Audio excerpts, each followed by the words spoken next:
Hello, नमस्कार, स्वागत है आप सभी का आपके अपने चैनल रजनी मिश्रा व्लॉग्स में। तो कैसे हैं आप लोग? उम्मीद करती हूँ सभी लोग स्वस्थ होंगे, मस्त होंगे और अपने जीवन में व्यस्त होंगे। आज एक और टॉपिक पे मैं बात करने वाली हूँ, अकेलापन, जो कि हम सब कभी न कभी महसूस करते हैं। और ऐसा होता है ना कि सबके साथ रहकर भी, लोगों से घिरे होने के बावजूद भी हम ऐसा महसूस करते हैं कि हम अकेले हैं। मतलब कोई ऐसा नहीं है जिससे हम अपने मन की बातें शेयर कर सकें या उसको अपना कोई दुख बता सकें, क्योंकि ऐसा है ना कि अगर आज हम यहाँ बता देंगे और कल को जब उनका वक्त आएगा या फिर कुछ ऐसा कोई भी बात ऐसी होगी, तो वो बातें एक जगह से शुरू होते होते होते होते वो बात में नमक मिर्च मसाला लगा के इतनी बड़ी बात बना के पूरे देश दुनिया में घुमा दिया जाता है। तो इससे लगता है ना, आज फिर घूम फिर के फिर वो बात कुछ टाइम बाद, 6 महीने साल भर बाद वो बात हमारे सामने आ जाती है। तो इन सबों से क्या लगता है ना कि हम लोग अकेले हैं, हम अपनी बातें जो हैं हम किसी के साथ शेयर नहीं कर सकते, या तो आज नहीं तो कल वो हमें किसी न किसी बात पे ताना मार देगा। जो दुख हमने उसे बताया था वो हमें ताना मार देगा। तो ये सब सोच के हम क्या करते हैं ना, दूसरों के साथ कोई भी बातें शेयर करना छोड़ देते हैं, जैसे कि मैंने छोड़ दिया है। और ऐसा लगता है कि बस अब अकेले ही हैं, कोई नहीं है दुख सुख बांटने वाला, कोई नहीं है सुनने वाला। तो रास्ता बचता है सिर्फ एक एक दरबार, जो है भगवान का, जो हम भगवान के सामने बैठकर सारी बातें कह देती हूँ मैं भी अपना। खैर, हमें ऐसा लगता है ना कि ये अकेला महसूस जो हमें होता है वो हमारी एक कमज़ोरी है, क्योंकि सच ये है ना कि संसार जो भी है, जितने भी रिश्ते हैं संसार में, दुनिया में जो भी हमारे रिश्ते हैं, जिससे टूटने का हमें दुख होता है कि वो रिश्ता हमारा बहुत प्यारा था, जिससे हमें बहुत प्यार था, वो टूट गया, छूट गया, उसके ना होने का हमें जो दुख होता है, तो ये सब एक मोह माया है और कुछ भी नहीं। क्योंकि बचपन से हमें यही सिखाया गया है, यही हमने देखा है, देखते आए हैं, सुनते आए हैं। इस जो सांसारिक मोह माया है, सांसारिक मोह माया क्या, जो ये रिश्ते नाते हैं माँ बाप से, दादी दादा से, जिससे भी देखो रिश्तों में बंध के देखते आए हैं कि हाँ, जो ये रिश्ते हैं ना वो हमारे अपने हैं। कोई भी दुख सह लो, कुछ भी कर लो, पर इन रिश्तों को ना छोड़ो। पर ऐसा नहीं है, हमारे शरीर का अंग इससे ज़्यादा तो प्यार किसी से नहीं होगा। और अगर वो एक अंग खराब होने लग जाता है ना, तो एक समय आता है कि जब उसको कटवा कर फेंकना पड़ता है। वैसे ही रिश्ते भी होते हैं कि जो जो रिश्ता हमें बार बार दुख दे रहा है, तकलीफ़ दे रहा है, तो उसे छोड़कर आगे बढ़ना ही हमारी समझदारी बन जाती है। तभी हमारा जो आने वाला कल है वो उज्जवल होगा, हमारा भविष्य सही होगा, हमारी जो मन की शांति है ना उसको हम प्राप्त कर पाएंगे।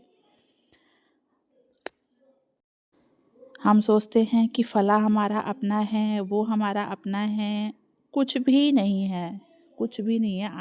आज के ज़माने में तो अपने रूह तक पे विश्वास नहीं है।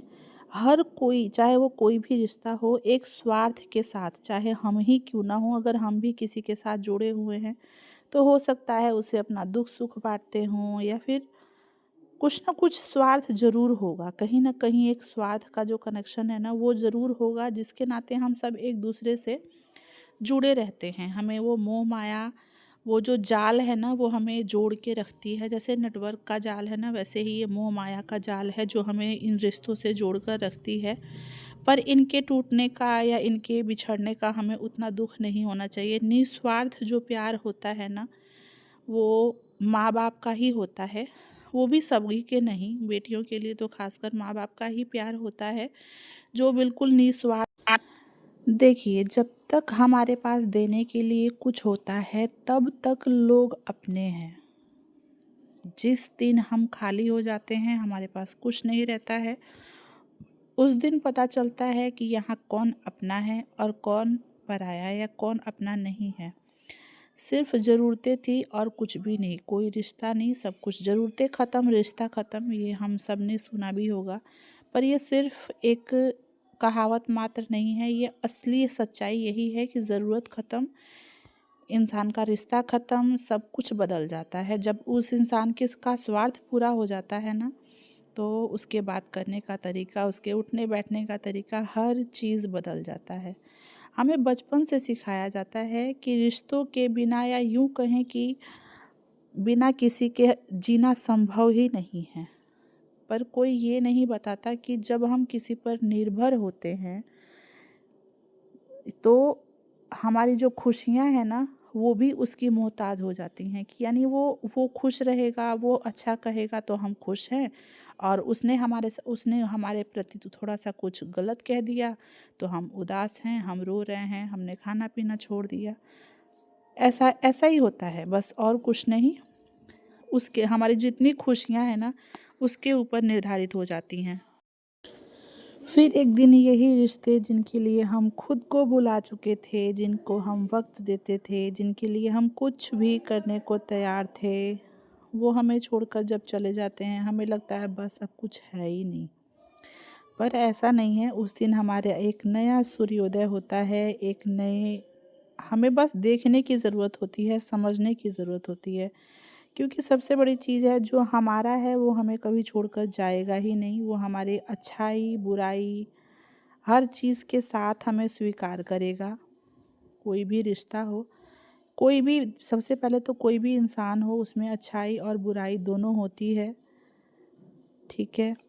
और अगर हम उसको स्वीकार करते हैं, अच्छाई बुराई दोनों के साथ करते हैं, तो हम कैसे कह दें कि जो छोड़कर चला गया वो हमारा अपना था। अगर अपना होता तो वो छोड़कर जाता ही नहीं, वो उस रिश्ते को संभालने की कोशिश करता।